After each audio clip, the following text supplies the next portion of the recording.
Sí,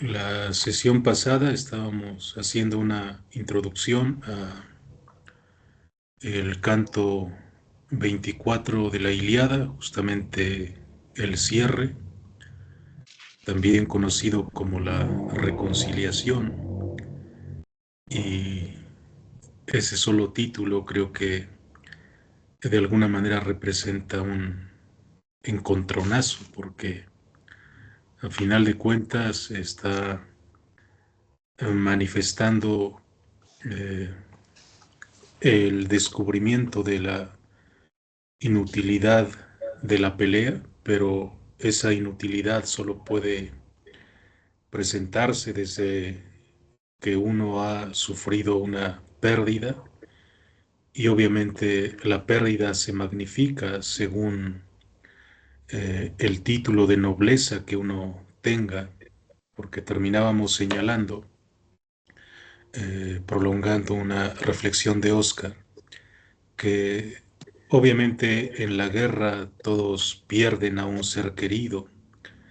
Hay esposas que se quedan sin sus maridos, hijos que se quedan sin sus padres, padres que se quedan sin sus hijos, hermanos que se quedan sin sus hermanos, pero como no son personas o personajes pertenecientes a la nobleza, entonces muchas veces se llegan a considerar vidas insignificantes.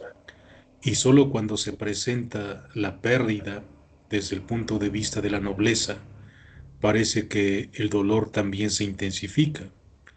Eso aparece dentro de la literatura y sin embargo la vida misma confronta a todas las víctimas de la guerra que efectivamente todos los que mueren pueden parecerse a Aquiles, pueden parecerse a Héctor, y en ese sentido el sufrimiento se multiplica cuando se deja de lado la literatura, la magnificencia de los héroes o el dolor multiplicado de los personajes principales.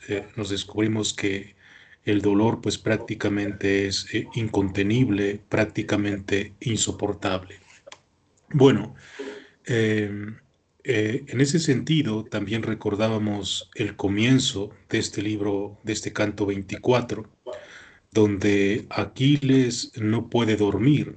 Hay una descripción, al menos de tres posiciones que tiene Aquiles en el lecho a la hora de querer cerrar los ojos para conciliar el sueño, y resulta que pues se duerme de lado, se duerme boca abajo o de bruces, mirando al techo, y en un estudio de Basilea hace un señalamiento de que esas posiciones respecto al sueño o a la imposibilidad de dormir tiene que ver con un desequilibrio racional, que Aquiles no está contento con los resultados y que en todo caso la muerte de Patroclo lo ha dejado prácticamente hecho polvo, si se vale esta forma de decirlo.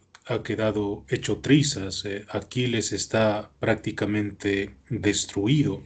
Entonces estas tres imágenes de no poder conciliar el sueño, la manera de dar vueltas en el hecho es lo que nos está diciendo.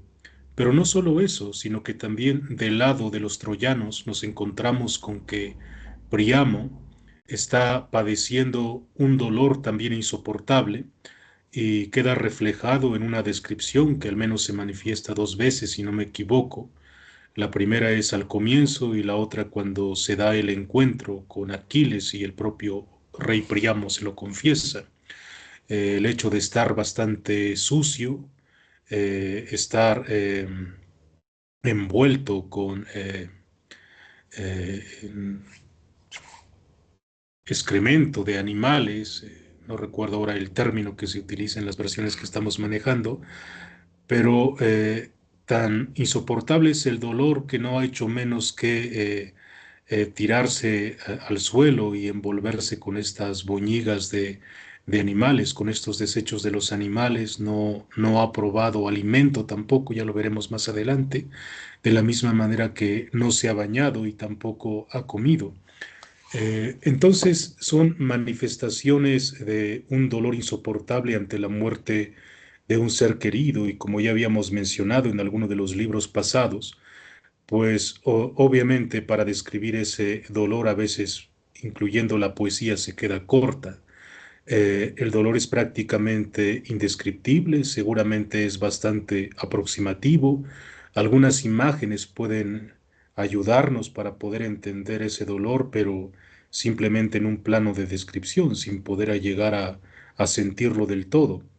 Y desde esa perspectiva, tal vez solo aquellos dos que hayan sufrido la pérdida de un ser querido, en este caso Príamo, con respecto a Héctor y Aquiles, con respecto a Patroclo, puedan hermanarse en esa suerte de compasión.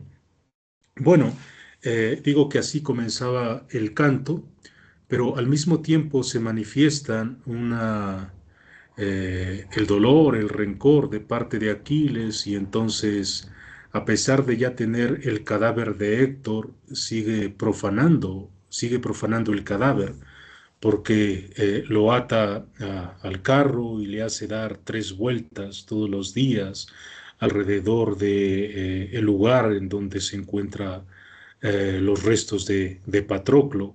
Y en ese sentido los dioses terminan molestándose, en este caso Apolo específicamente, pero también se manifiesta esa crítica de Apolo hacia Zeus, de que no es, digamos, humanamente entendible el hecho de que se esté ultrajando un cadáver, sobre todo cuando ya no tiene vida. Y por otra parte, eso despierta cierto resentimiento de parte de Apolo contra el propio Aquiles, porque no logra comprenderse cómo está haciendo esa profanación. Y entonces intenta intervenir para que se robe el cadáver de alguna manera y se devuelva a los troyanos.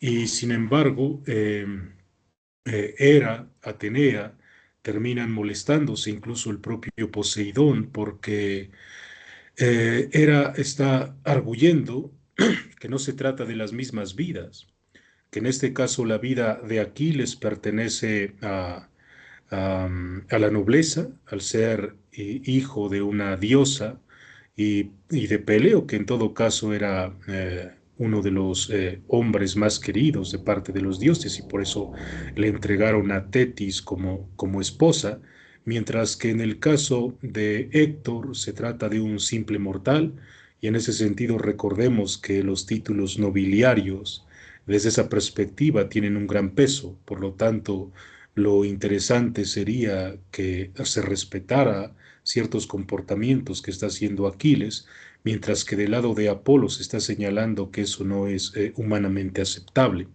Aparece un reproche de parte de Hera, por ejemplo, reclamándole a Apolo que parece que él ha olvidado en ese sentido que cuando se entregó a Tetis a Peleo, el propio Apolo estaba tocando la cítara en la fiesta.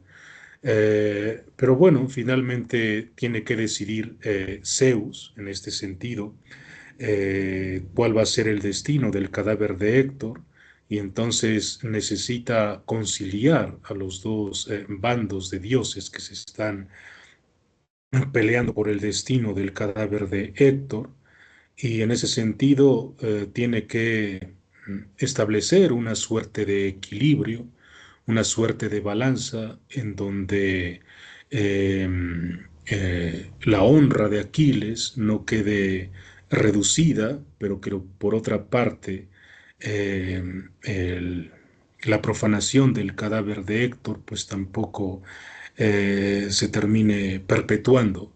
Y en ese sentido el equilibrio consiste en hacer que la honra de Aquiles permanezca mientras Príamo le otorga regalos a cambio del cadáver de su hijo. Se trata de un intercambio y yo creo que en ese sentido nos vamos acercando a lo que puede representar este canto, que ahora leeremos algunos pasajes interesantes.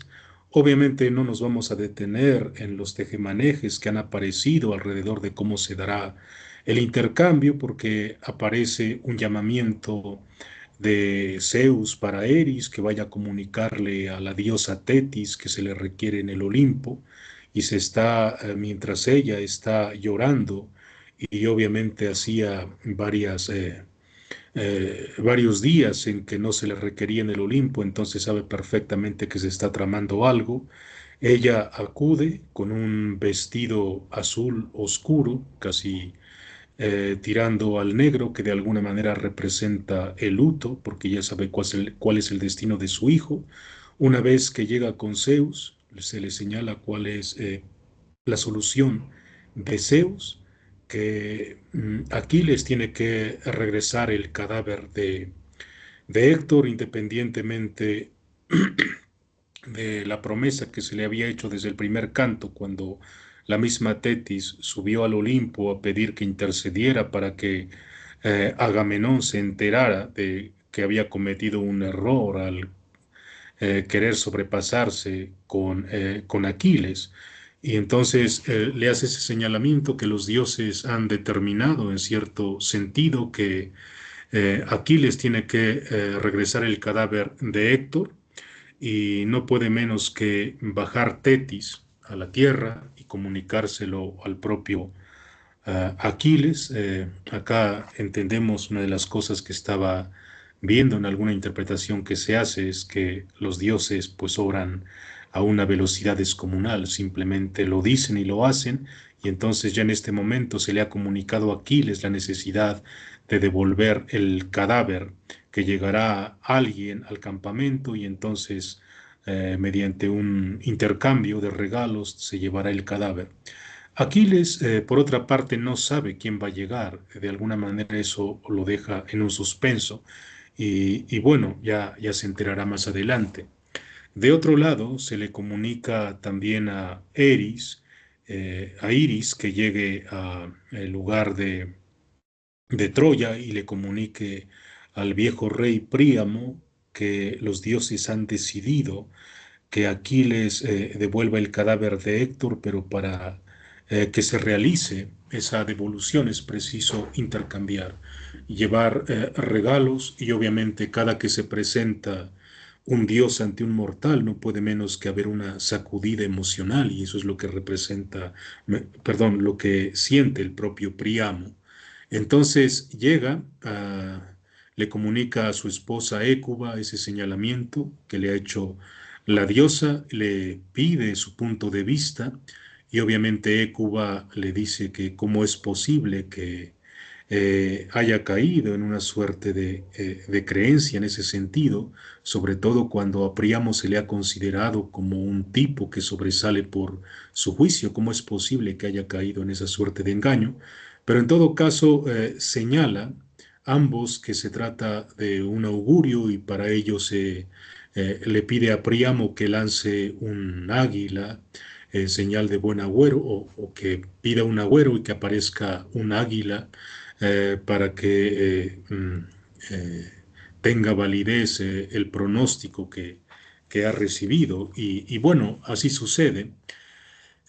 Obviamente hay que arreglar las cosas, ir a los templos en donde se ofrecen las ofrendas a los dioses, acudir también a recolectar los regalos que va a llevar Príamo para entregárselos a Aquiles a cambio de recibir el cadáver de su hijo.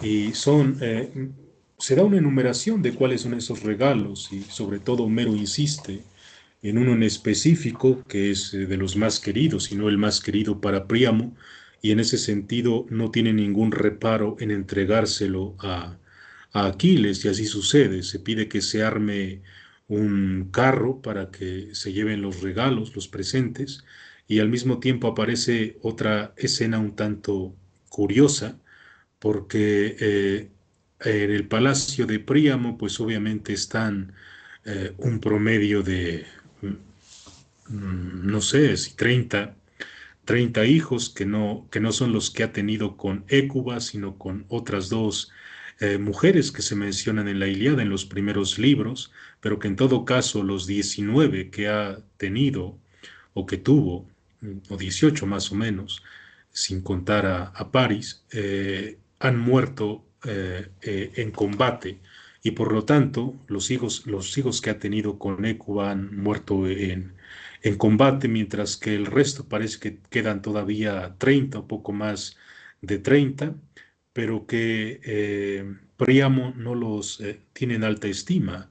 Incluso llega a insultarles diciéndole que si en su casa de estos hijos no tienen personajes a los que, personas a las que llorar, y que él hubiera deseado que todos sus hijos hubieran muerto a cambio de la vida de Héctor, y eso también resulta interesante. El hecho es que se lleva el carro, se le ha insinuado a Priamo que tiene que llevar un heraldo, pero prácticamente son de la misma edad y en ese sentido ya parten rumbo al campamento de los aqueos en donde se encuentra Aquiles. En ese momento aparece un dios, Hermes en este caso, enviado por Zeus, para que lo guíe a través de la personificación de uno de los aliados de Aquiles, establece un diálogo en donde se le pregunta a Priamo si está huyendo con todos esos regalos porque siente que una vez que ha perecido Héctor, pues entonces los aqueos van a saquear la ciudad y él le comunica que más bien va a un encuentro con Aquiles, Hermes personificado, uno de los allegados de Aquiles, le hace de su conocimiento que Héctor, a pesar de la profanación del cadáver que está haciendo Aquiles, ha sido beneficiado por los dioses de tal suerte que el cuerpo no se corrompe a partir de los aceites con que se le ha ungido. Y en ese sentido, pues se lo lleva. Ya al final le comunica que se trata de un dios, que era Hermes el que lo había llevado hasta allá. Y bueno, quisiera, una vez hecho este recuento rápido, arrancar desde este punto, teniendo como antecedente lo anterior para leer los parlamentos largos entre Aquiles y Príamo. No sé, podemos arrancar desde aquí, me parece que con eso tenemos por el momento. Empezamos la lectura desde el verso 460 hasta el 505. A ver si se los puedo compartir.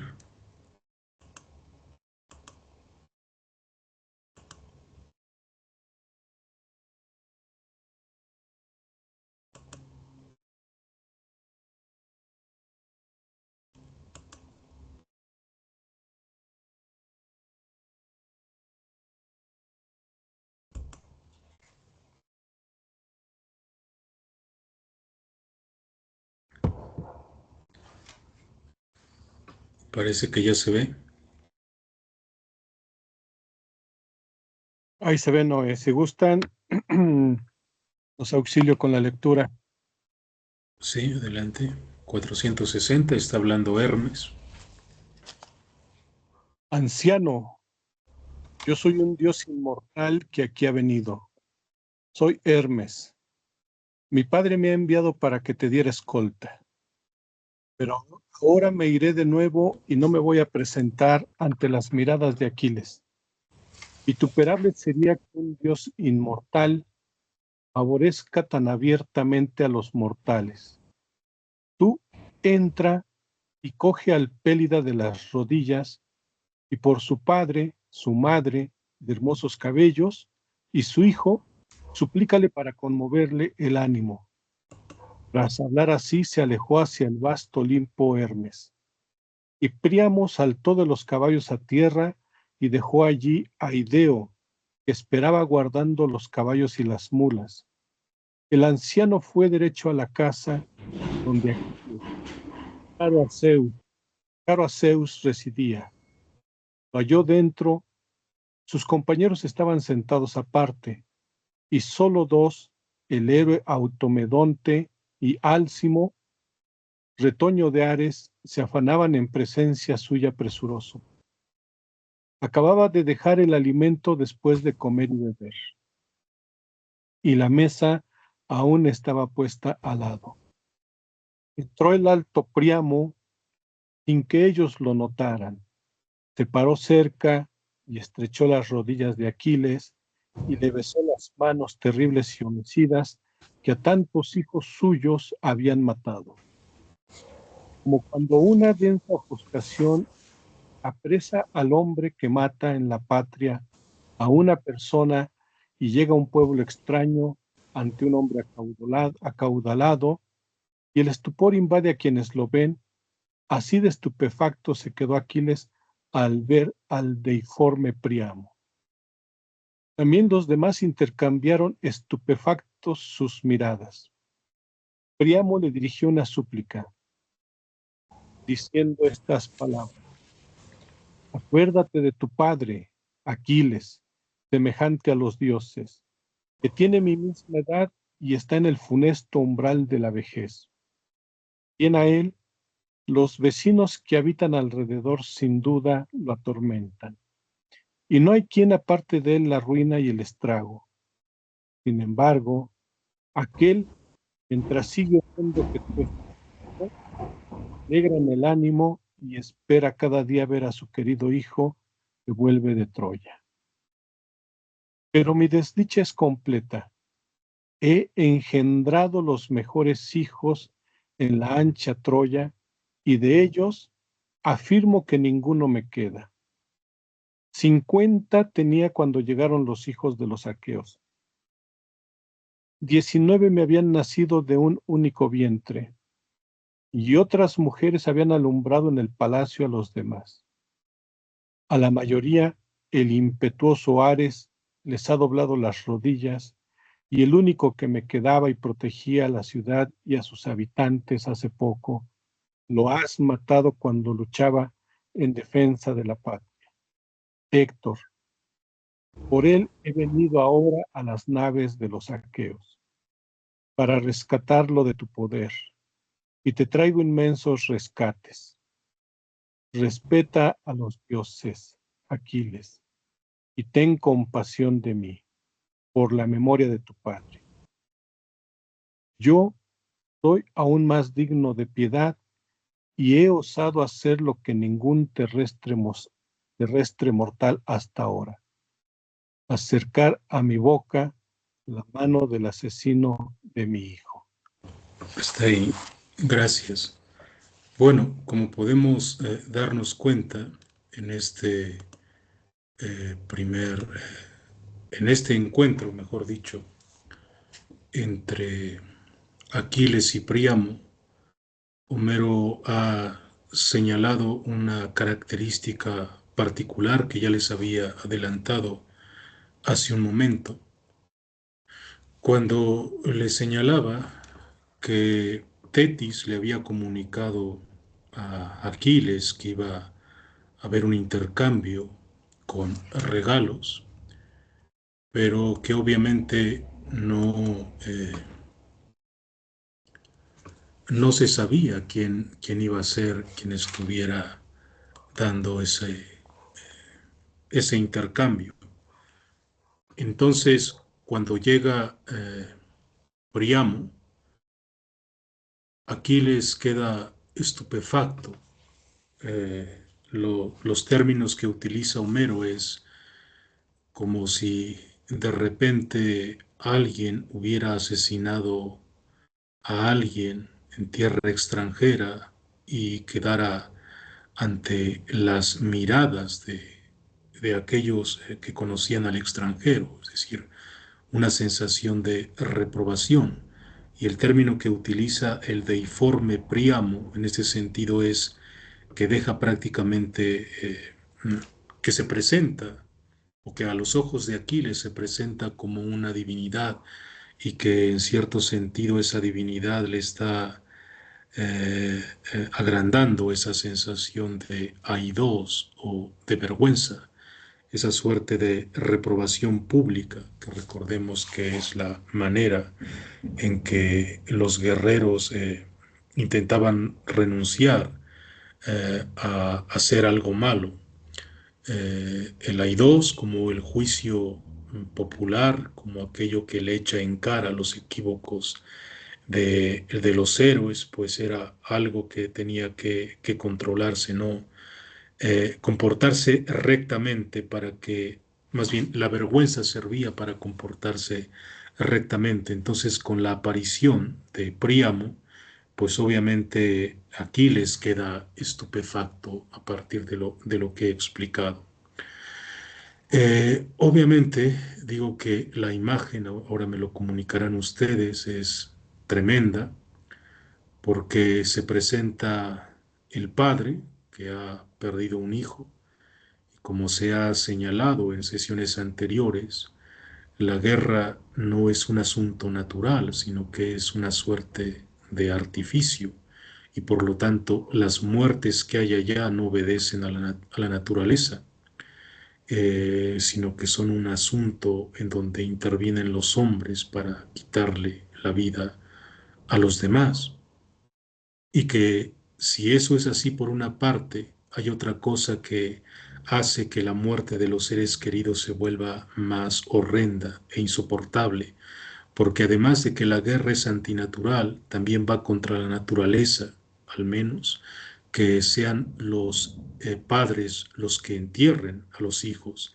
Y en ese sentido, la guerra antinatural por una parte, o mejor dicho, en dos sentidos, está afectando directamente a Príamo. Héctor ha muerto, no de manera natural, sino a causa de la guerra, y por otra parte, se ha adelantado el hijo a la muerte, y sin embargo, Príamo va a suplicar a quien hace al asesino de su hijo a que le devuelva el cadáver, incluso este gesto final que nos leía Josué, de que Príamo le bese las manos criminales a Aquiles, es una de las cosas pues más escandalosas de este libro 24. Y bueno, le ha recordado también, por otra parte, ese señalamiento mm,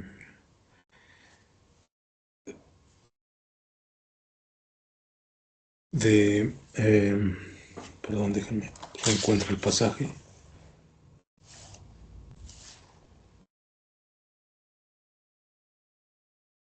de que de alguna manera la guerra le ha provocado pues la muerte de la mayoría de sus hijos, como también adelantábamos.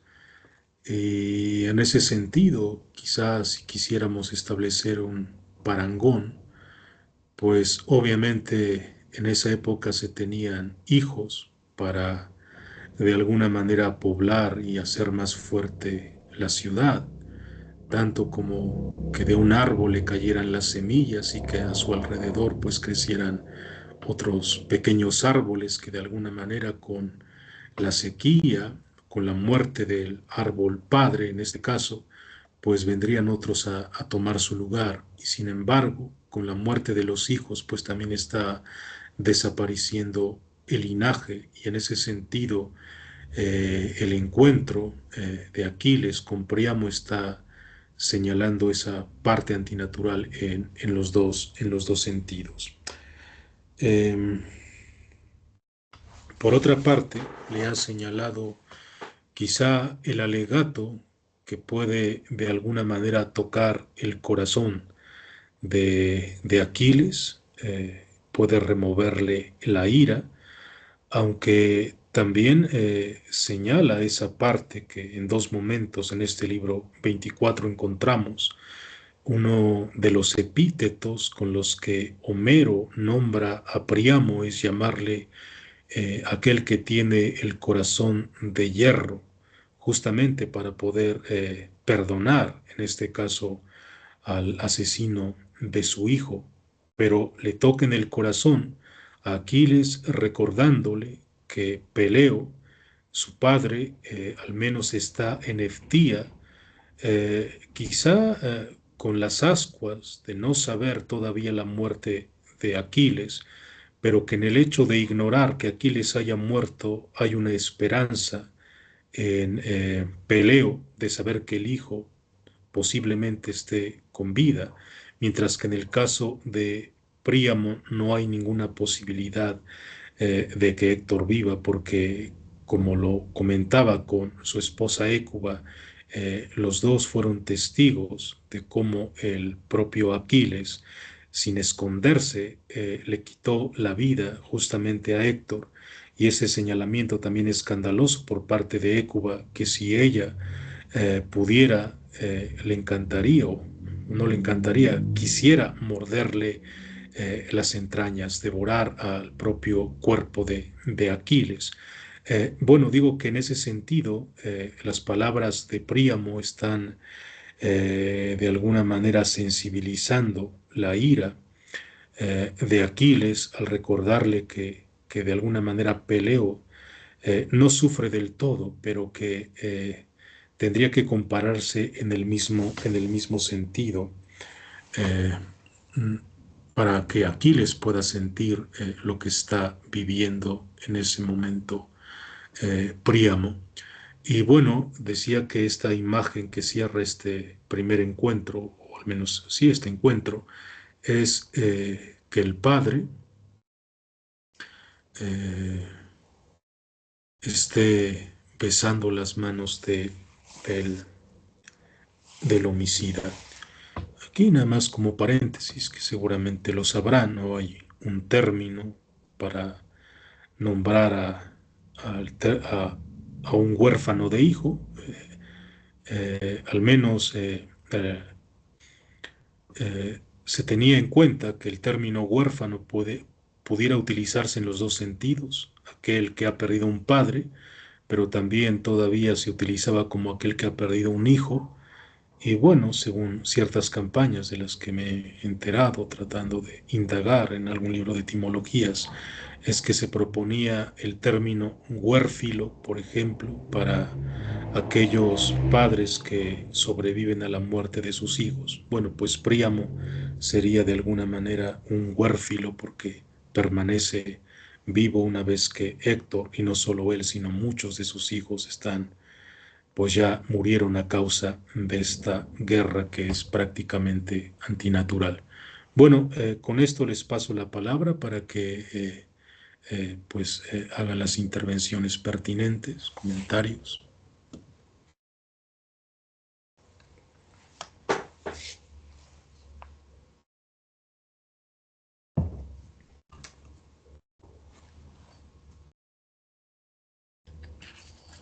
Bien, adelante, Mariano, Oscar, Jaime, por si alguien desea comentar algo al respecto. Está abierto el micrófono.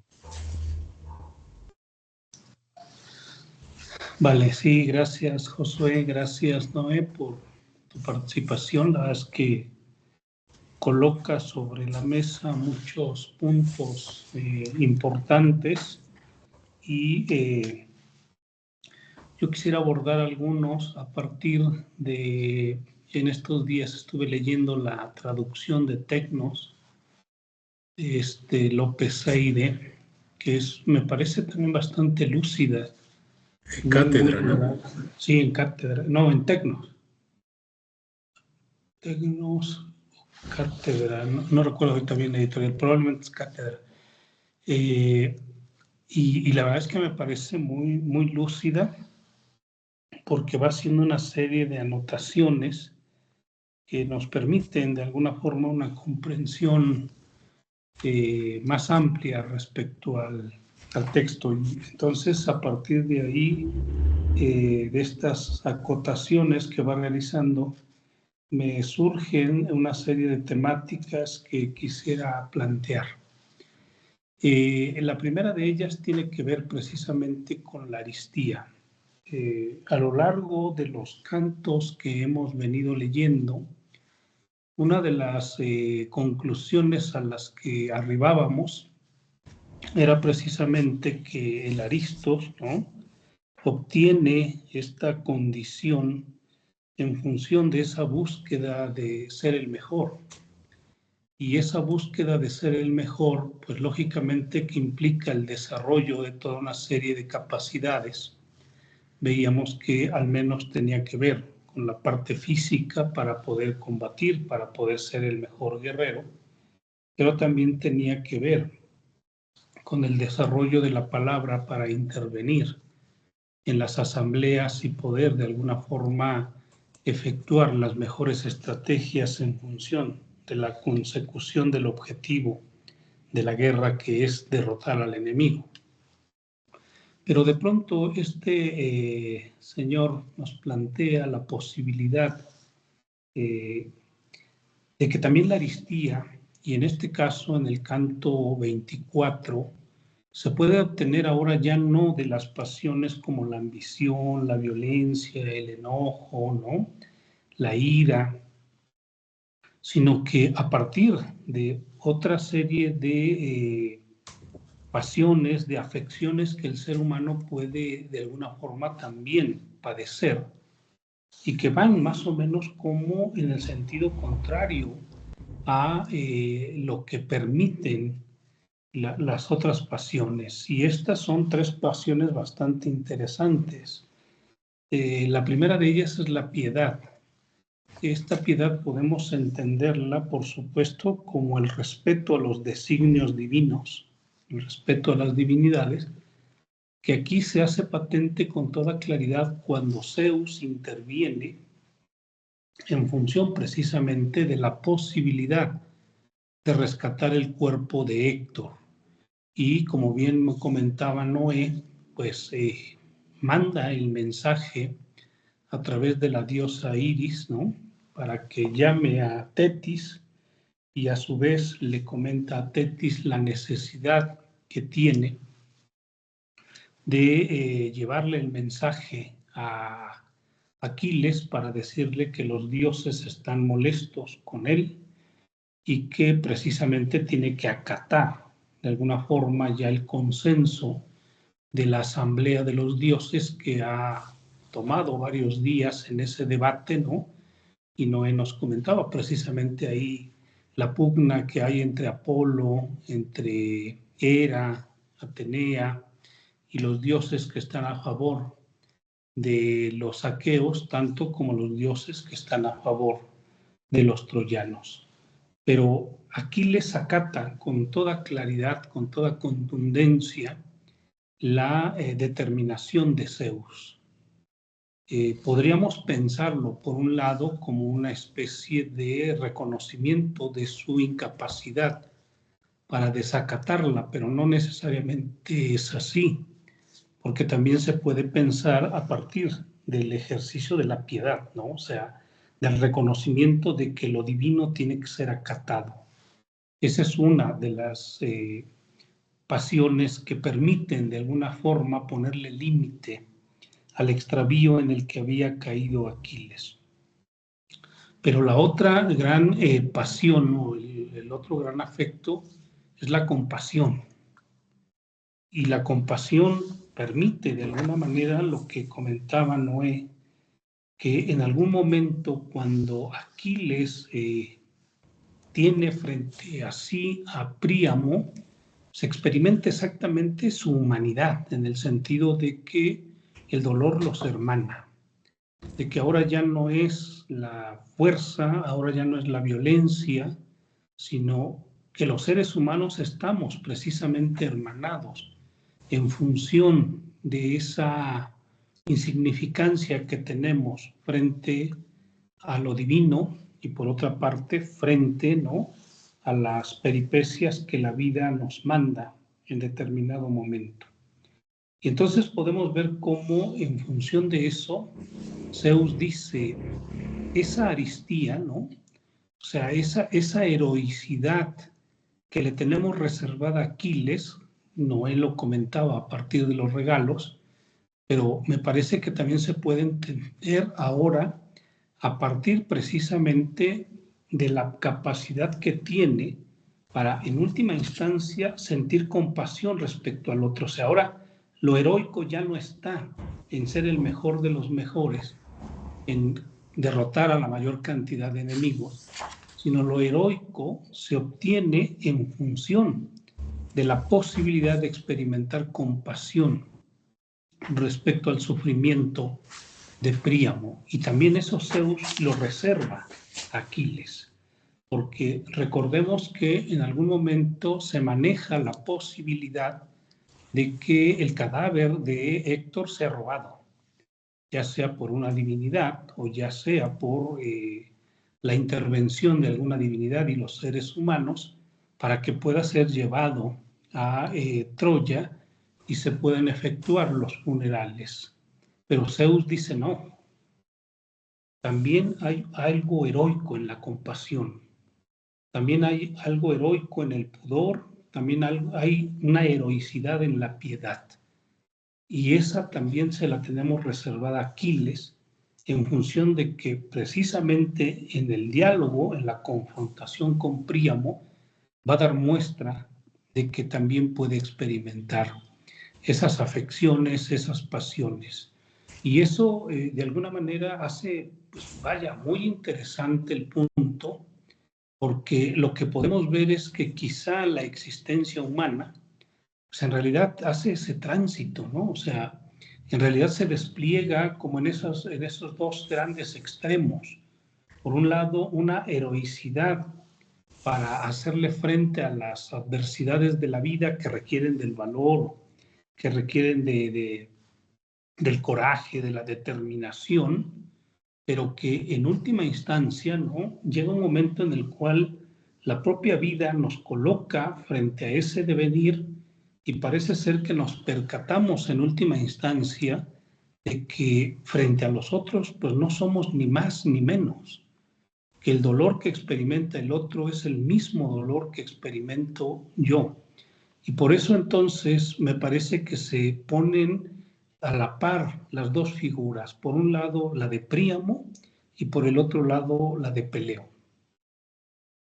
Y si nosotros tomamos en cuenta lo que nos decía Noé, nos damos cuenta que ambos están sufriendo por lo mismo, quizá no de la misma manera, pero en última instancia el dolor es algo que ocurre a todos los seres humanos.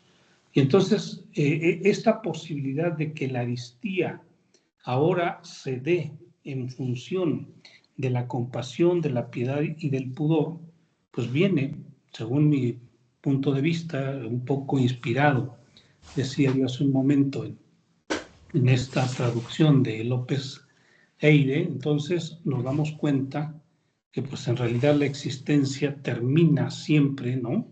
Reconociendo de alguna manera pues que los seres humanos, en cuanto susceptibles al dolor, somos iguales. Y la posibilidad que frente a ese dolor, frente a ese sufrimiento, ya no me comporte de manera iracunda, ya no me comporte de forma violenta o abusiva, es lo que de alguna forma también me hace héroe, porque entonces respeto la senectud del otro, el dolor del otro, precisamente porque me doy cuenta de que yo también soy susceptible a ese dolor, ¿no? Entonces, estas dos imágenes de la aristía que planteo, pues me parece que vienen un poco a cerrar pues la imagen de ser humano que Homero despliega en esta obra, en este canto ya propiamente a partir de estas pasiones, de estos sentimientos, y que por lo tanto también es heroico, ¿no? Sabe reconocer en el otro la necesidad de compasión, que es al mismo tiempo mi necesidad de compasión cuando estoy experimentando un dolor. Bueno, ese es un tema, ojalá, no sé si quieran intervenir Josué, Jaime, Mariano o Noé, y después podríamos plantear quizá otro tema que nos permita ir discurriendo.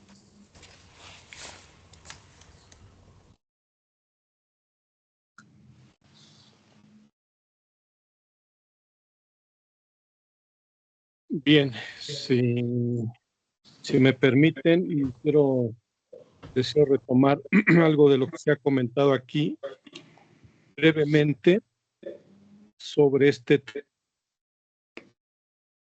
que vemos, este tránsito que observamos y que se ha trazado ya doblemente ahora entre el primer momento de la voluntad de Aquiles, que vemos desde el inicio de la Ilíada hasta este momento, que es una voluntad de matar, es una voluntad que también ha estado en suspenso por el rapto de Briseida, como ya se ha mencionado en muchas ocasiones, y la muerte de Patroclo, y que esta arete, esta excelencia de Aquiles, bueno, por tanto se ve suspendida, pero tiene que sufrir precisamente esta experiencia de pronto solitaria del dolor, porque en cierto momento no hay quien la comprenda, no hay quien esté en el mismo nivel de intensidad del dolor, por decir algo. Y esto hace que Aquiles pues esté inquieto en el sueño, es mi perspectiva que percibo, y ahora que se mencionaba anteriormente me salta nuevamente, porque una breve reseña sobre el árbol genealógico entre Ánatos hijos, bueno, pues parece que son hermanos. Entonces, el sueño y la muerte dentro de la cosmovisión de los griegos, pues llevan a un estado en el que Aquiles está experimentando una especie de agonía de la existencia. Y este es el preludio para poder hermanarse en la dimensión existencial con Priamo.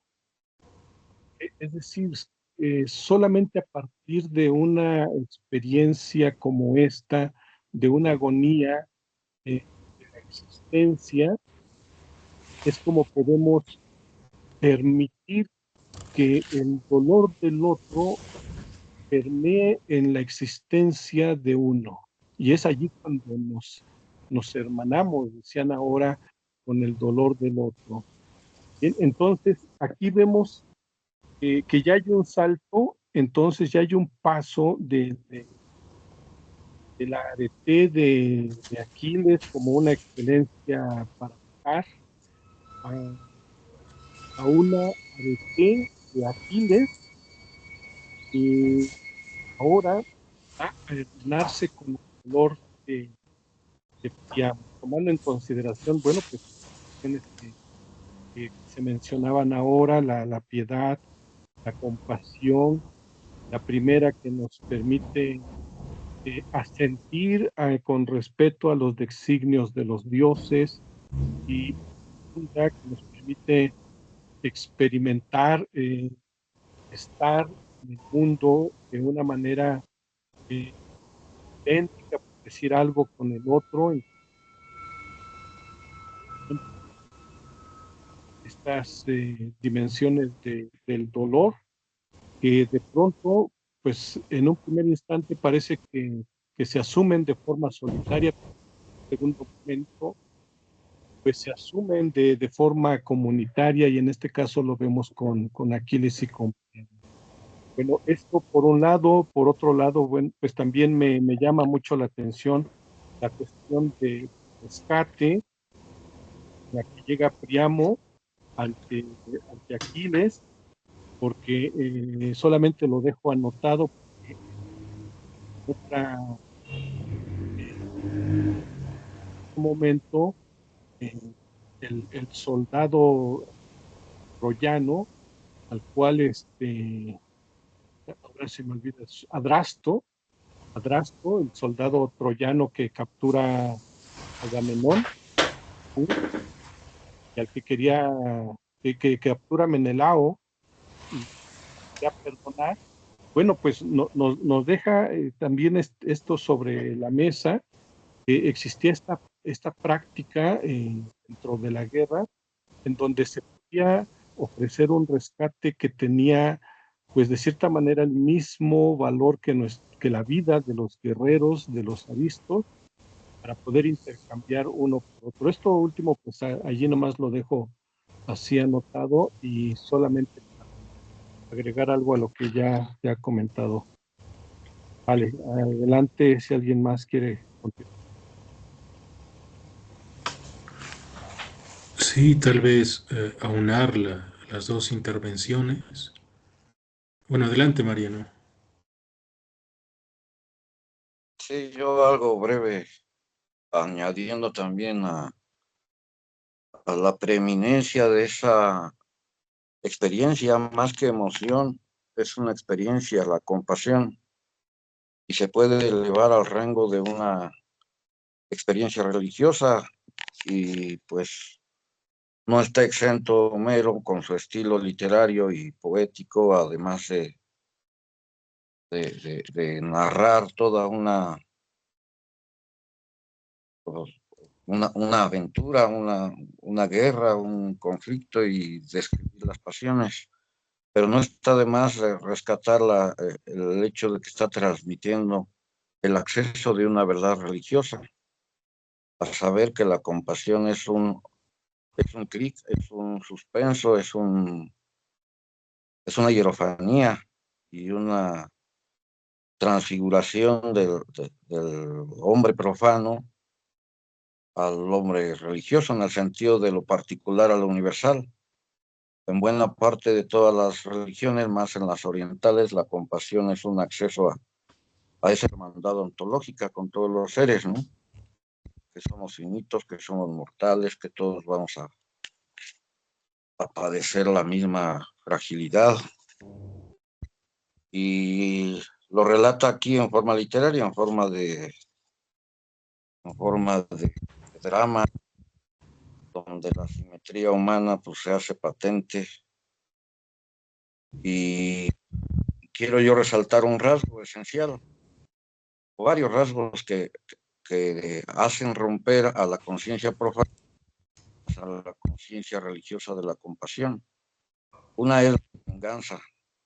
La venganza se diluye, la fiereza con la que está en descontrol Aquiles se apacigua y evidentemente la enemistad, el yo y el tú, el nosotros y los ajenos, pues ya no lo ve como enemigo, y también el mismo Príamo lo resalta, no cualquier ser o cosa a besar la mano del asesino, pero los dos están en un acceso de una verdad religiosa del dolor universal. Yo es lo que quiero resaltar, que es el dolor universal lo que nos hace generar esta empatía que nos quita del ego, nos quita de la enemistad y nos vuelve uno con el todo, al mismo tiempo que precisamente los dioses indignados ven como la ibris de la venganza y del tiene un tope. Los dioses mismos en esa indignación pues contrarrestan con el acto de la compasión. Es un contrabalance ante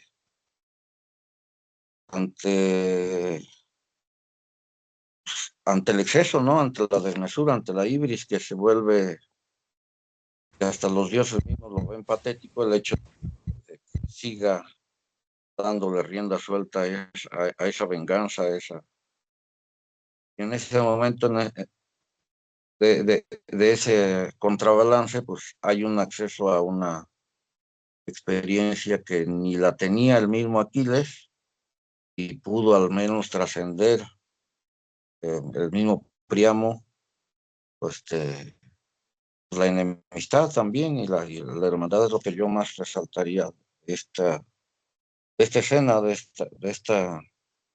esta parte.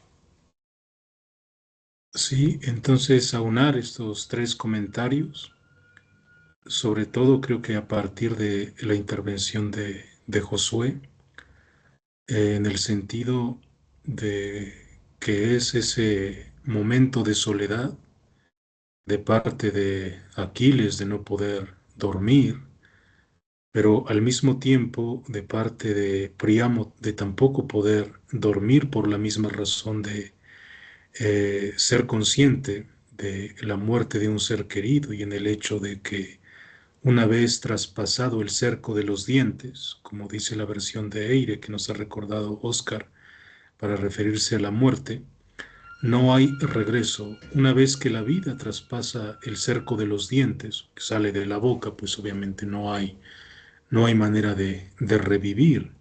Y en ese sentido, al enfrentarse estos dos personajes, Príamo y Aquiles, en soledad, descubren la fragilidad que nos mencionaba también Mariano. Eh, experimentar la fragilidad de la vida, quizá uno no directamente, pero sí respecto a la fragilidad de la vida en el otro, quizá adelantándonos un poco a los epicúreos en ese sentido, la muerte, la mía, obviamente es la que importa, pero en todo caso es la que nunca voy a poder vivir. Solamente puedo acceder al dolor de morir cuando mueren los demás.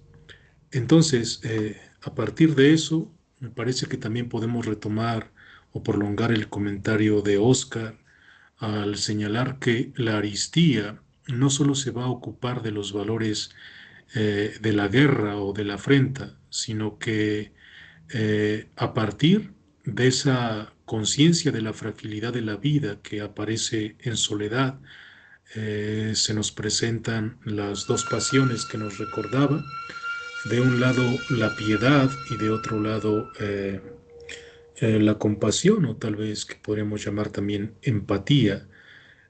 No olvidemos que esta referencia a la piedad se hace presente sobre todo en el caso de Héctor, porque justamente Héctor es aquel que independientemente de que los dioses no estén a favor de los troyanos, en este caso Atenea, Hera, eh, Héctor siempre ha sido cuidadoso de ofrecer, de ofrendar a estas diosas que también están en contra de los troyanos.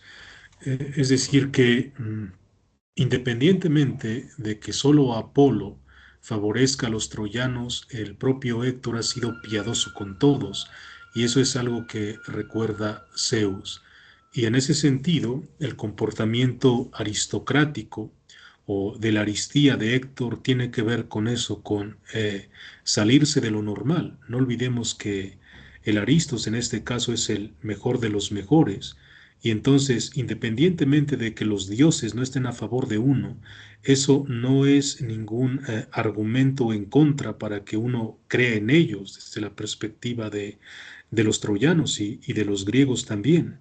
Respecto al otro caso de la empatía, es justamente cuando aparece en ese momento de razón, cuando la ibris o la necesidad de venganza que recordaba Mariano se diluye y entonces es cuando cuando Aquiles y Príamo descubren que no hay ninguna necesidad de hacerlo en ese sentido, que el hecho de querer vengar la muerte eh, no, no revive, no hace revivir. Esas son palabras de Hécuba, me parece, cuando está hablando con Príamo, cuando se le ha manifestado la diosa Iris para que vaya con el rescate. Y bueno, me parece que es Hécuba o Príamo uno de los dos, pero me parece que es Hécuba la que dice que no, que independientemente de todo eso que ha hecho, de ultrajar el cadáver de Héctor, sin embargo, no le ha devuelto la vida a Patroclo. Entonces, el hecho de querer vengar la muerte de alguien, pues de ninguna manera sirve para resucitar las vidas perdidas. Y bueno, en ese caso estoy prolongando o aunando los tres comentarios. No sé si Jaime quiere añadir algo. Oscar, querías añadir otro hilo de reflexión, me parece.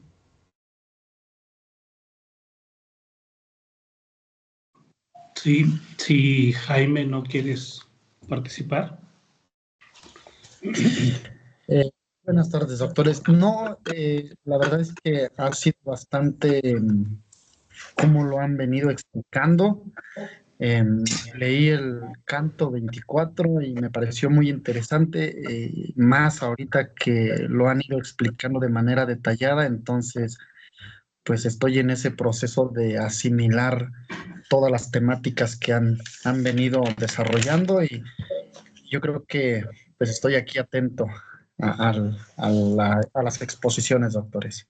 Gracias. Ok, gracias, Jaime. Sí, de hecho, a mí me parece, siguiendo el hilo de las participaciones de Josué, de Mariano, de Noé, que no sé si es una tesis muy aventurada, ¿no? Pero en este canto se apertura la posibilidad de eso que decía Mariano, de una transformación espiritual, sin duda alguna, a partir precisamente de la compasión. El caso de Aquiles es interesante en ese sentido, porque a pesar de esta empatía y de esta piedad y de esta compasión, recordemos que la Ilíada termina exactamente con los funerales, ¿no?, de Héctor, pero después, sin duda alguna, Aquiles reincide, ¿no?, en la aristía bélica, en la aristía del héroe, del guerrero, y entonces insiste en la toma de Troya, ¿no? Entonces va a efectuar todo lo necesario para tratar de conseguirla. Ciertamente no lo consigue porque va a morir antes de esa toma, pero me parece que apertura gran parte de la reflexión filosófica, trágica, religiosa, de la famosa transformación o de lo que Peter Kingsley llamará, ¿no?, el morir antes de morir, como una especie de conversión espiritual que ya no nos permite seguir actuando de la misma manera a como se había actuado a partir de la aristía guerrera. Y bueno, sería interesante después mirar todo ese devenir, ¿no? Porque precisamente conlleva eso, o sea, una especie de pugna de la conciencia de nuestra fragilidad, de la conciencia de nuestra insignificancia, de la conciencia de nuestra susceptibilidad al dolor, para que ya no actuemos a partir precisamente de esas actitudes que generan, que producen inevitablemente dolor. Eso me llama la atención y ojalá en las lecturas subsecuentes que vamos a ir realizando en este objetivo que nos hemos propuesto de revisar a Grecia y Roma, pues bueno, podamos irlas aclarando en ese tenor, ¿no? Porque ciertamente es asombroso desde la perspectiva de la Ilíada, como en este caso, en Aquiles, que ya hemos comentado, está en una edad, pues entre los 30, no sé, 30 y tantos años, y si consideramos las diversas versiones, decía Noé, llega a la guerra de Troya muy joven, por eso la necesidad de que vaya acompañado por Fénix, ¿no?, como su maestro. Y ahorita que han transcurrido ya 10 años, más los años que se llevó el hecho de reunir el ejército troyano, bueno, lo estamos ubicando en un margen de edad bastante joven, parado frente a Príamo, ¿no?, que es ya una persona grande, una persona mayor. Aquiles está experimentando las dos cosas, o sea, ser el mejor como guerrero, pero también ser el mejor como un individuo que puede experimentar empatía, compasión. Desafortunadamente, pues muere, ¿no? Muy pronto y ya no podemos vislumbrar esa transformación de la que hablaba Mariano, que sería interesante en algún momento plantear. El otro hilo que a mí me parece interesante es retomando una participación que hacía Noé en la sesión anterior cuando hablaba precisamente de la diferencia entre el dolor de Tetis y el dolor de Hécuba o de Príamo.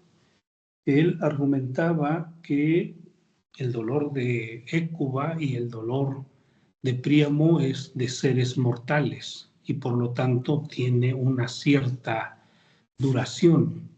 Pero el dolor de Tetis ante la posibilidad de la muerte de Aquiles es un dolor infinito, o al menos, ¿no?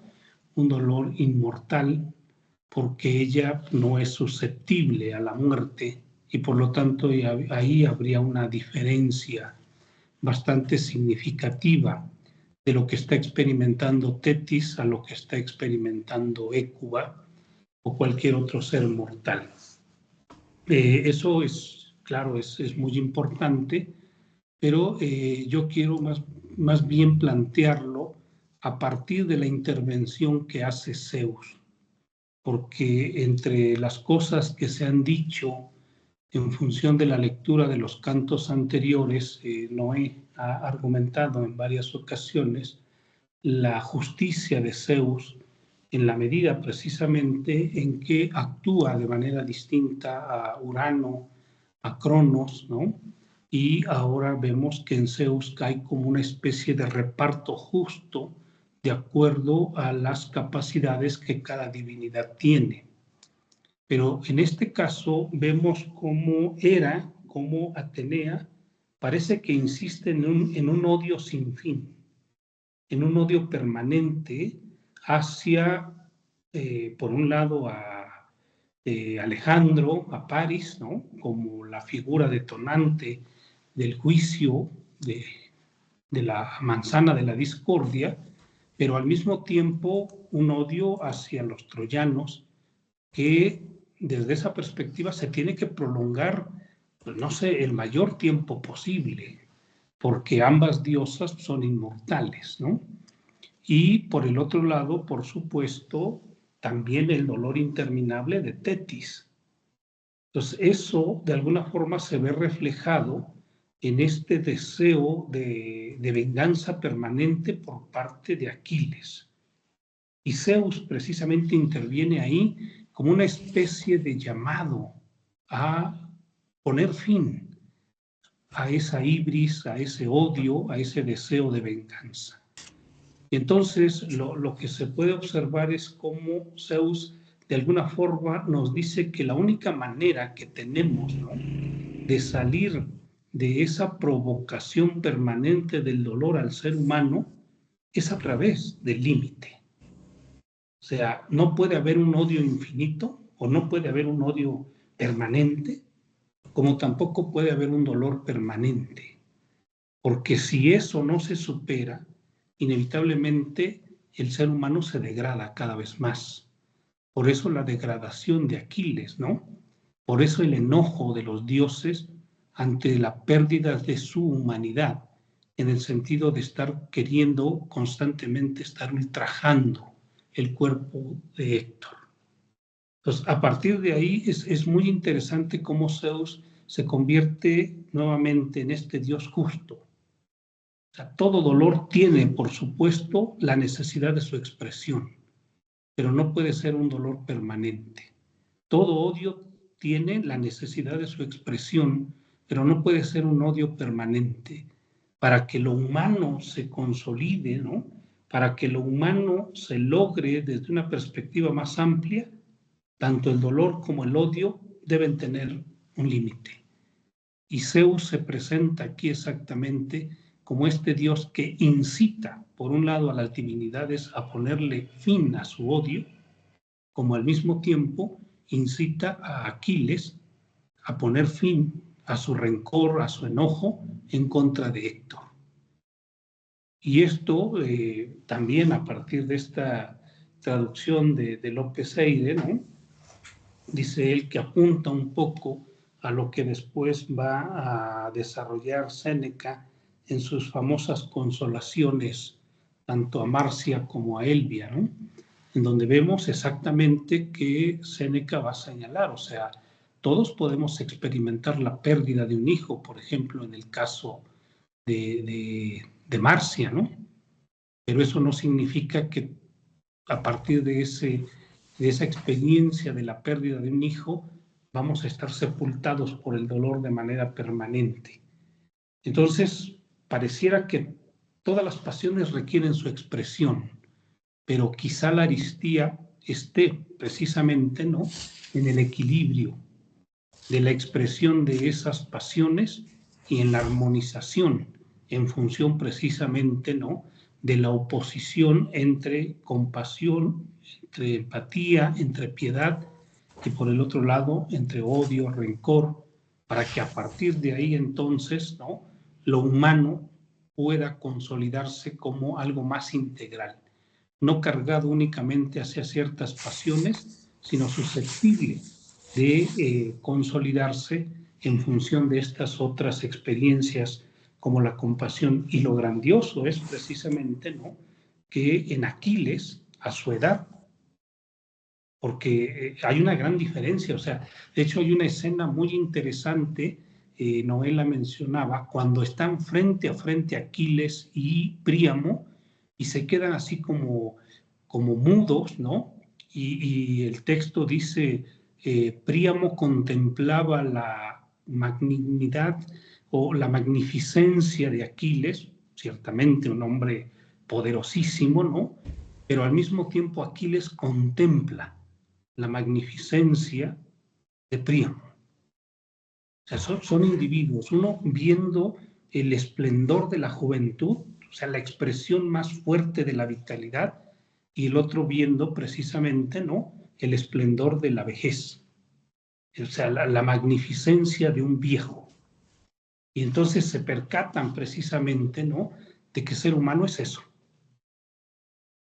Y de que probablemente la aristía consista en lograr esas dos cosas en un momento adecuado para que a partir de ahí, como decía Mariano, se experimente una transformación, se experimente una comunión con lo divino. Es una tesis que me parece, pues vaya, me inquietó en función precisamente de esta necesidad de la justicia, que por el otro lado podemos quizá entenderla como una armonía pasional. Pero bueno, lo dejo ahí el comentario, no sé si quieran intervenir a partir de esto o si hay algunos otros temas, pues adelante. Sí, yo creo que podemos encadenarlo con los versos siguientes, quizá para prolongar un poco lo que decías acerca de los límites del dolor. Creo que el momento es espectacular cuando se disponen a comer tanto Príamo como Aquiles en este ofrecimiento, y de alguna manera se hace el rescate de unos versos que no solo, bueno, aparecen aquí, pero que curiosamente utiliza el propio Diógenes de Sinope en algún momento, cuando es vendido, bueno, capturado como esclavo y vendido por los piratas. Había un compañero de viaje que no se atrevía a comer y en determinado momento le hace la referencia a Niobe, que le dice que incluso ella, una vez que han sido asesinados todos sus hijos, pues ha tenido que probar alimento porque se está experimentando el límite del dolor en ese sentido. De alguna manera hay unos versos de resiliencia en este caso, una resiliencia de parte de Aquiles, el hecho de probar alimento después de mucho tiempo y una vez que ha conseguido el cadáver de Héctor, y por otra parte, el propio Príamo se le está invitando o Aquiles le está incitando a que pruebe alimento Y eso es a partir de esa sensación eh, de ponerle un límite al dolor, como dice Oscar.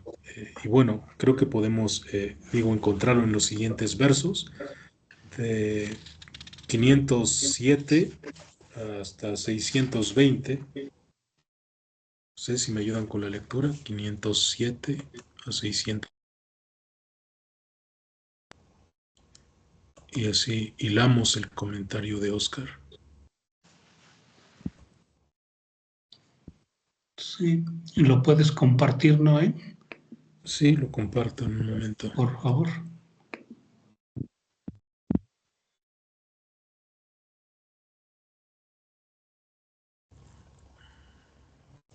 $507.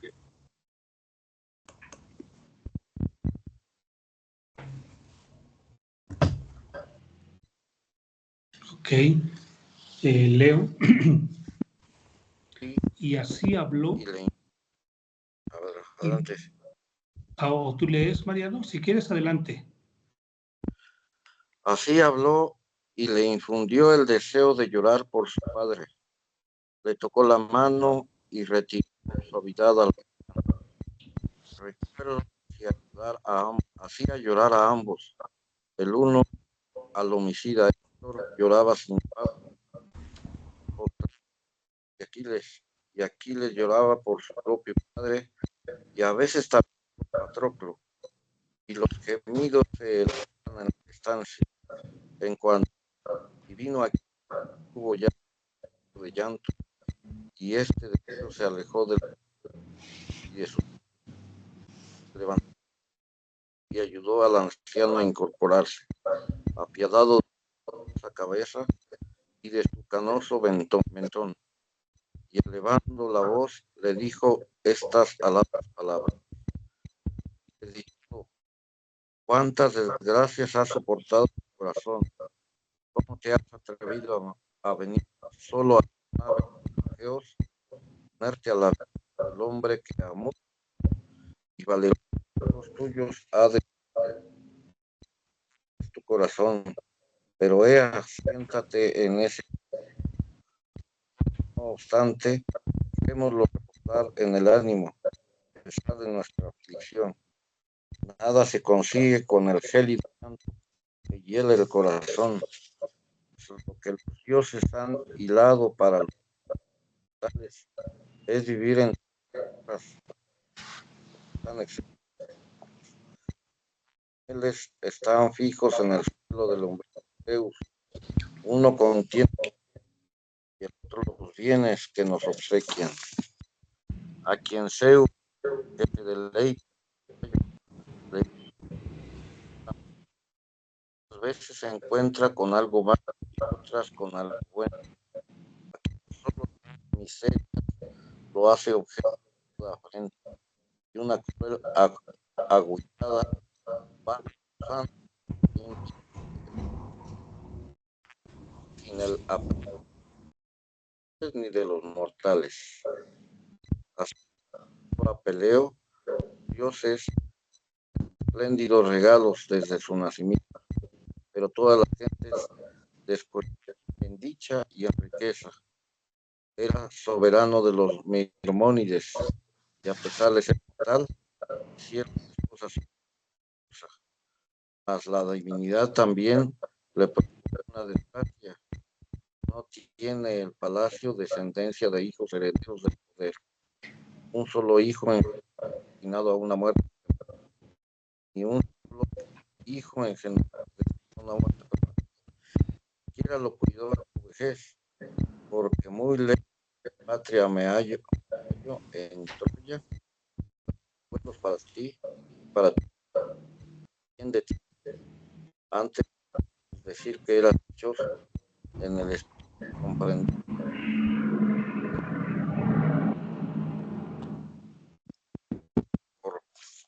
Por mar y Frigia y el ilimitado del espíritu por arriba en la firme, sobre todo que desarrollabas en hijos y riquezas, pero desde que los hijos te trajeron esta calamidad, muchas sin ciudad. Aguanta y no sin descanso en tu ánimo. Nada conseguirás con mucho que te tormentes por tu hijo. Puede que antes sufras otra desgracia. Le respondió entonces el anciano, el mejor me llamo. Me ofrezcas asiento, criatura de Dios, mientras yace en la tierra insepulto, y libéralo cuanto antes, para que yo lo contemple con mis ojos. Acepta el rescate cuando te traemos, que disfrutes de él y regreses a bien.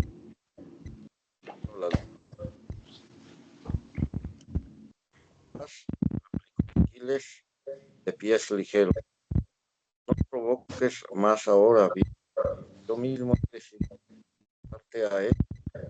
Deseo llegado un mensajero, la madre que me dio el ser, hija de Marina. También mis nietos. Y no se me escapa que un Dios te ha traído a los aves de bloqueos. Un simple mortal, aún en plena juventud, no osaría venir al campamento, ni acudiría a los guardas, ni las puertas podría destruir fácilmente. Eso no me remuevas ahora aún los dolores en el ánimo. No sea que yo, anciano, te deje en las tiendas tal cual, un suplicante, viole a los mandatos. Así habló y el anciano sintió miedo y acató sus palabras. El pélida, fuera de la casa hacia la puerta, iba solo, pero también le acompañaban dos escuderos, el héroe Autoponte, a quien más apreciaba Aquiles de entre después del muerto Patroclo. Soltaron entonces de debajo del yugo los condujeron dentro al heraldo del anciano, que ofrecieron asiento en una silla. Del bien pulido camán en pago de la cabeza, dejaron sin embargo dos manos y una túnica de para darle el cadáver que él lo llevara a y les dio de bañar y solo aparte para evitar digamos, hacer que no al ver a su hijo y que llevara el corazón a Aquiles y éste lo matara. Que Zeus diera los mandatos. Cuando las criadas lo bañaron, ungieron con aceite y le pusieron el bello manto y la túnica, y Aquiles lo alzó en vilo. Compañeros lo subieron sobre el bien pulido carromento. Entonces lanzó un grito e invocó al compañero. No te enojes conmigo, Patroclo. Si te enteras incluso dentro del Hades de que al divino he soltado, Padre, porque me ha dado rescate, también yo te daré. Volvió Aquiles, de Zeus, se sentó en la muy primorosa silla de la que había pared y dijo a está liberado tu hijo, anciano. Estabas, yace en un lecho. Al despertar la Europa, no lo verás cuando. Pero ahora pensemos en la cena. También Níobe, la de hermosos cabellos, aquella a la que 12 hijos dieron al palacio, 6 hijas, 6 plenas. Estos los mató Apolo con los disparos del arco por Níobe y las agitaciones a aquellas por haber pretendido igualarse al de bellas mejillas. ya que estas son a los dos y que ella a muchos, pero aquellos, no siendo solo dos, a todos hicieron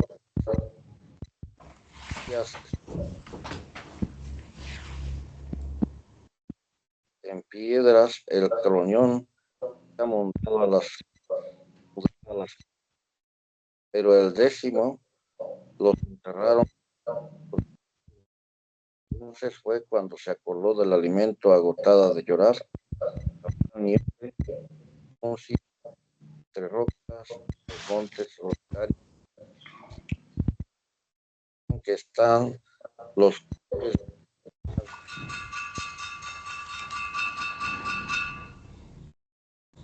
brotan, tira rumia, vuelos por obra de los dioses, más y nosotros dos te vino al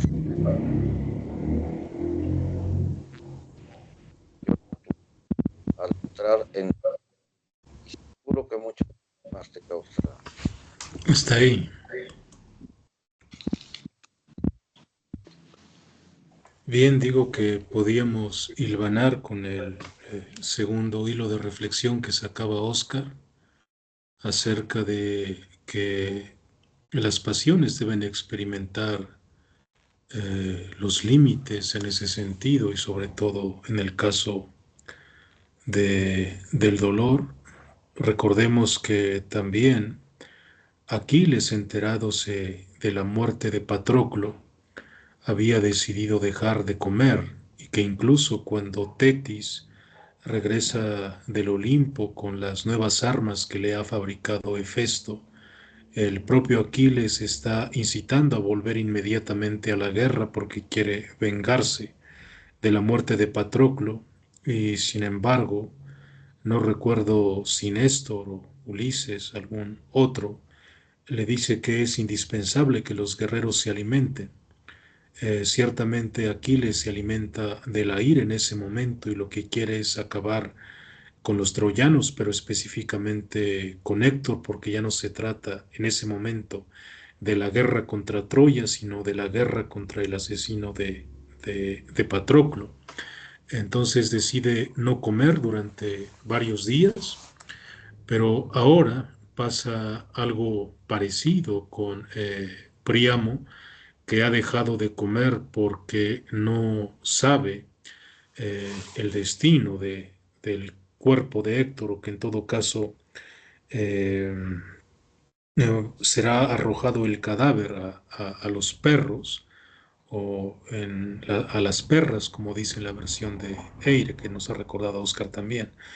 Eh, pero les decía que aparece en estos versos, 600 más o menos, esa referencia que utilizaba el propio Diógenes de Sinope una vez que había sido capturado como esclavo por los piratas y uno de sus compañeros decidía no comer, le citaba estos versos, que son los mismos que está utilizando Aquiles para devolverle el hambre a Príamo, puesto que Niobe, que era una reina, no recuerdo ahora dónde, en alguno de los libros de Bernardo Subirón, El rayo y la espada, no recuerdo ahora si el volumen 1 o 2, se encarga de desarrollar todo el mito en varias páginas, pero se trata de una afrenta que ha hecho Niobe a la madre de Apolo y Artemis, en este caso la diosa Leto.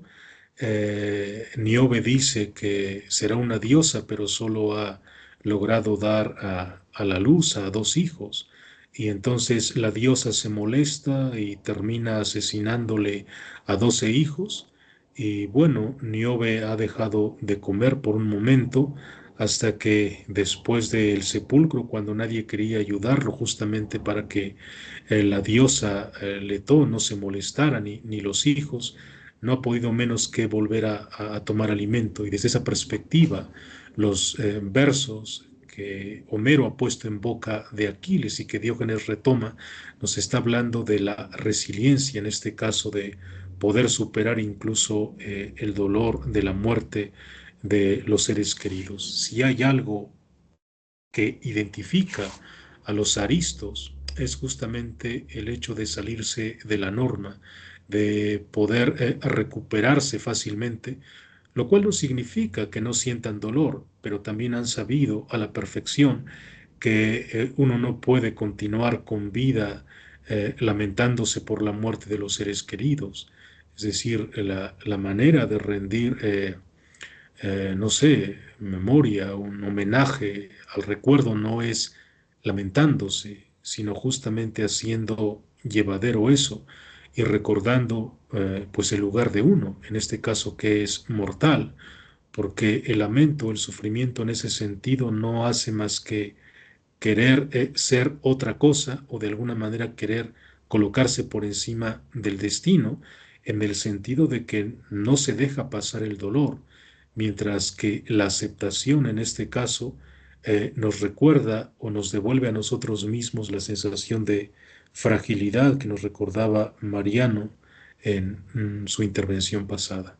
Bueno, no sé si con estos versos se pueda prolongar la reflexión que habías hecho, Oscar, que habías abierto. Sí, claro, de hecho, López Eide también apunta desde una metáfora alimenticia a la necesidad del digerir. Es decir, por un lado hay necesidad de digerir los alimentos, ciertamente, pero por el otro lado hay necesidad de digerir las peripecias de la vida, por dolorosas que éstas sean, y digerir precisamente desde esa metáfora alimenticia significa quedarse con aquello que recuerda la importancia, la relevancia del ser querido que se ha perdido, pero al mismo tiempo desechar lo que impide la afirmación de la propia vida, ¿no? Lo que tú señalabas, o sea, claro que recordando nuestra condición como seres humanos, somos susceptibles, por eso es muy bonita la imagen que utiliza Homero cuando dice que fuera de las puertas del palacio del Olimpo, Zeus tiene 2 toneles en donde de alguna manera están por un lado, ¿no?, las bendiciones que le puede otorgar a un ser humano, pero por el otro lado, por supuesto, los dolores, las maldiciones, la parte sufriente que también le puede otorgar al ser humano. Y en el entendido precisamente de que como seres humanos somos susceptibles de lo uno o de lo otro, no podemos bajo ninguna circunstancia caer en la ibris, en la soberbia de pensar que porque nos va un poco bien en la vida es producto de una condición propia, ¿no? Es como si afirmáramos que todo lo bueno que nos ha tocado en la vida vivir fuera una consecución exclusivamente del ser humano. Pero tampoco bajo esa circunstancia podemos nosotros señalar que todo lo malo que nos pasa en la vida es como una especie de señalamiento o de marca o de maldición o de castigo. En realidad la vida para la mayoría de los seres humanos, porque ciertamente el texto señala en algún momento que habrá personas a las que les ha tocado solamente cosas buenas, ¿no? Como también habrá personas a las que les ha tocado pues una mayor cantidad de cosas malas, pero que la mayoría de nosotros vivimos en una especie de mezcolanza de ambas cosas y por lo tanto no es ni pertinente la soberbia respecto a las cosas buenas, ni mucho menos el quedarse enfrascado respecto a las cosas malas, ¿no? Que hay necesidad de hacer ese ejercicio digestivo respecto a las unas como a las otras para seguir entendiendo nuestra condición como seres humanos. Es una metáfora muy, muy interesante que utiliza López Eide en ese sentido y que me parece nos coloca inevitablemente en este afán de seguir afirmando una vida que en la medida en que va digiriendo, ¿no?, las peripecias, va adquiriendo como una especie de sabiduría respecto a eso. Somos mortales, como dijera Séneca en la Consolación a Elvia, ¿no? y por lo tanto sabemos que una vez que nacemos, en algún momento tendremos que morir. Claro, no es lo mismo morir en la guerra que morir de causas naturales, pero no obstante, la muerte de un ser querido tiene que ser superada para seguir afirmando la existencia. Es una cosa extraordinaria porque de alguna manera pues, nos hace entender, ¿no?, que nuestra condición como seres finitos inevitablemente está atravesada por ese tipo de peripecias, y que por lo tanto mientras vivamos lo más prudente que podemos hacer quizá es pues aceptar lo que la vida nos da y al mismo tiempo ir sacando una especie de enseñanza respecto a cada vivencia que la propia existencia nos da, ¿no? Entonces es algo que digo, por eso pues de pronto es muy correcta la tesis de Antonio Lastra, ¿no?, en el sentido de que los grandes libros en realidad no leemos los grandes libros, sino que más bien nos leen, ¿no? Independientemente de las circunstancias, de las peripecias, de las características de cada época histórica, al final siempre uno entiende o alcanza uno a entender que el ser humano es frágil, independientemente de las circunstancias. Y también me parece que a partir de ahí, pues yo encuentro una especie de conciliación entre la traducción de la palabra menis, ¿no?, que se discutía sobre todo en el canto número 1, cuando se señalaba si se traduce por cólera o si se traduce por melancolía. Me parece que las dos están de alguna forma, sobre todo a partir de estos cantos, ¿no? La melancolía es evidente, ¿no?, porque la melancolía desde esta perspectiva, o al menos así lo entiendo, pues es el reconocimiento de nuestra humanidad tal como es, ¿no?, tal como se da. Puede ser en momentos de alegría, de dolor, de placer, de sufrimiento, pero eso es ser humano, ni más ni menos, ni mortal, ni inmortal, ni otra cosa. Un ser humano que es susceptible de todas esas pasiones y que por lo tanto quizá en esa vida requerimos la condición heroica de la aristía a partir de la afirmación de ciertas pasiones, pero que también desde otra perspectiva requerimos también la afirmación heroica, la afirmación de la aristía a partir de la piedad, de la compasión, de la empatía, de la resiliencia, ¿no?, como bien señalaba Noé en su momento. Creo que eso es como un poco lo que entiendo yo y con lo que me quedo a partir de la lectura de la Ilíada en todas estas sesiones. Pero bueno, dejo ahí la palabra para que puedan intervenir ustedes. Josué, Mariano, Jaime, comentario.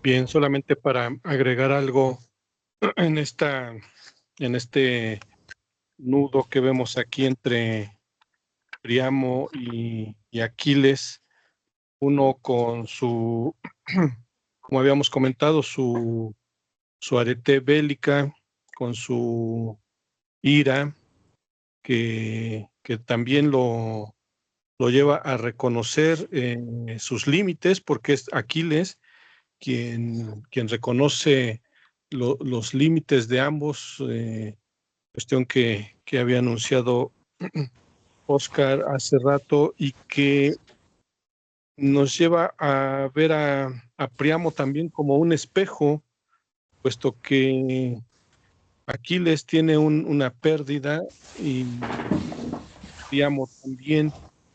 Ambos experimentan pérdidas.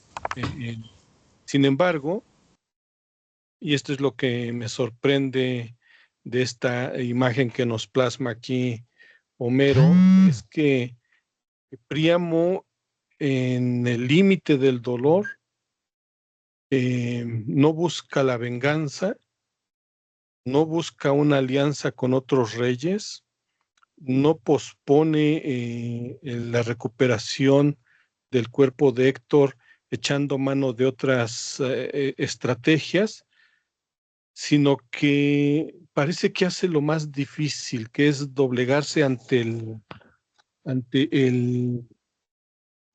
el asesino de su hijo, ¿no? Y lo remarca con esta imagen donde le dice que nunca nadie antes había besado la mano del asesino de su hijo, ¿no? Esto muestra, pues, también una nueva arete, una nueva excelencia en Príamo, ¿sí? En medio de todo este trago amargo que ahora le toca, ¿no? Es como este asentimiento total al designio de los dioses, ¿no? Y al designio de lo más misterioso de la vida, que es no solamente el hecho de perder a un hijo, sino las condiciones, las formas en que lo hace y el espectáculo que él observa que se lleva a cabo con su cuerpo. Este, este gesto de Príamo me parece que nos deja pensando en que hemos, como especie humana, como entes racionales, reaccionado eh, violentamente ante sucesos menores que los que experimentó Príamo, como la pérdida de Héctor, y que no se ha llevado a cabo una reflexión más seria en torno a esto, porque eh, conlleva un ejercicio más supremo, una conciencia más fina del dolor. Vale, ahí le dejo. Bien, se nos está acabando el tiempo. Quisiera entonces terminar aquí, no sin antes adelantar que la próxima semana yo creo que cerramos la Ilíada con los tres lamentos de las mujeres. Simplemente adelantando, ya hay una suerte de reconciliación en este caso, simplemente para la devolución del cadáver de Héctor. Príamo prueba alimento, duerme después de tanto tiempo. El propio Aquiles duerme con Briseida. Homero no es más explícito, pero los comentaristas como Fox han señalado lo que hay entre líneas. Y por otra parte, se le comunica en sueños a Príamo por parte de Hermes que hay que cuidar, o mejor, hay que levantarse temprano para llevar el cadáver de Héctor hacia Troya, y quien logra avisorarla a lo lejos es nada menos que Casandra, la hija más bella de Príamo.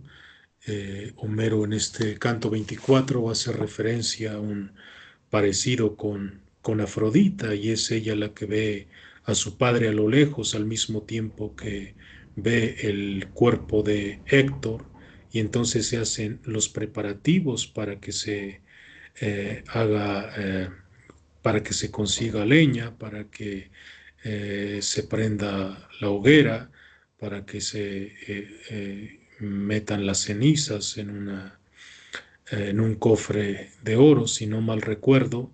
Pero antes de eso es preciso escuchar los lamentos de estas tres mujeres, empezando por Andrómaca, que de alguna manera nos hará recordar aquella escena tremenda que aparece en el canto sexto, cuando se despide de Héctor y ella le dice que no vaya a la guerra. Ya recordaremos también esos pasajes la próxima sesión.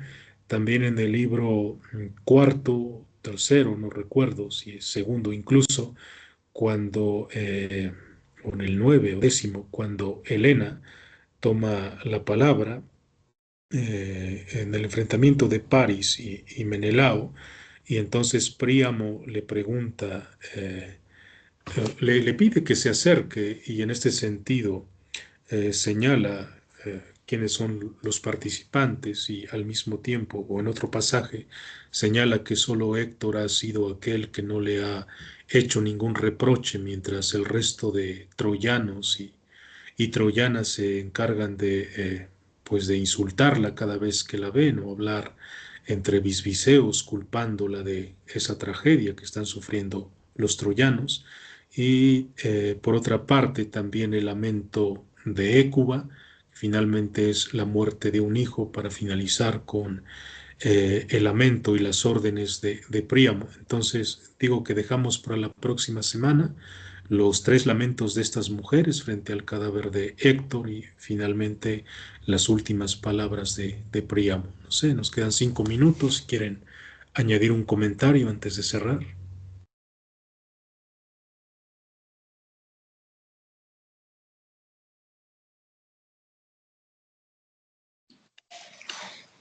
No, únicamente pues comentar que ya está programado el próximo seminario, el próximo texto va a ser la Odisea.